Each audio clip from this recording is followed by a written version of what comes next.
శ్రీ లలితా సహస్రనామ విపుల వాఖ్యానం 50వ నామం అనవద్యాంగి. శ్రీదేవి నింద్యములు కాని మంచి లక్షణములతో కూడిన అంగములు కలదని అర్థము. ఆమె రూపం మొత్తము అన్ని అవయములతో కూడి సలక్షణములు అని తెలియవలెను, దోషరహితములు అని తెలియవలెను, సౌందర్య నిధానములు అని తెలియవలెను. సృష్టి ఎందలి అందమంతయు శ్రీదేవిగా దర్శించవలెను.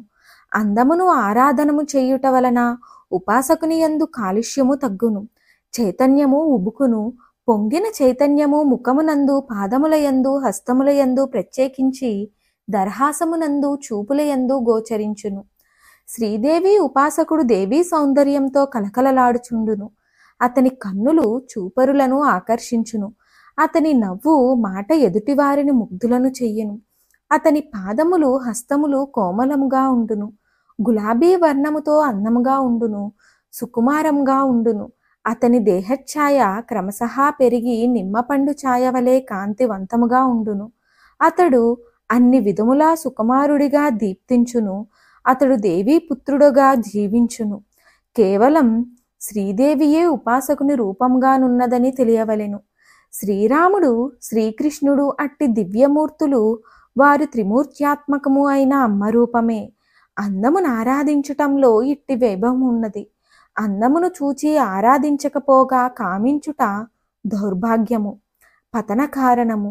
ధర్మ విరుద్ధమగు కామము అందము ఎడల కలిగినచో అది అత్యంత అశుభవాసన. దాని యందు ప్రేరణ కలిగినచో పతనము తథ్యము. తాను పతనము చెందుటయే కాక తాను కారణంగా తన వారందరినూ పతనం చెందుదురు. సంతతి పతనము చెందును. తాను కులనాశకుడుగా శాశ్వత అపఖ్యాతి పొందును. రావణుని కథ ఇదియే. అందమును అందును అందముగు కులస్త్రీని అవమానించుట కూడా పై విపత్తునకు కారణము. దుర్యోధనునకు అతని అనుయాయులకు సర్వభ్రష్టత్వము స్త్రీని అవమానించుట వలననే. అందము ఆరాధన అంశము. దాని యందు కామము కాని ద్వేషము గాని కలిగినవాడు దుఃఖపడును. అవమానించినవాడు భంగపడును. ఆరాధించినవాడు సుఖపడును. సంపదను పొందును, కీర్తి యశస్సును పొందును, సకల శ్రేయస్సును పొందును. పై కారణముగానే దాదాపు 38 నామములు అమ్మవారి అందమును గూర్చిన ఆరాధనీయబడినవి. మరిన్ని ఆధ్యాత్మిక విషయాల కోసం మా ఛానల్ను సబ్స్క్రైబ్ చేయండి. వీడియో నచ్చితే లైక్ చేయండి, షేర్ చేయండి, కామెంట్ రూపంలో మీ అభిప్రాయాన్ని తెలియచేయండి.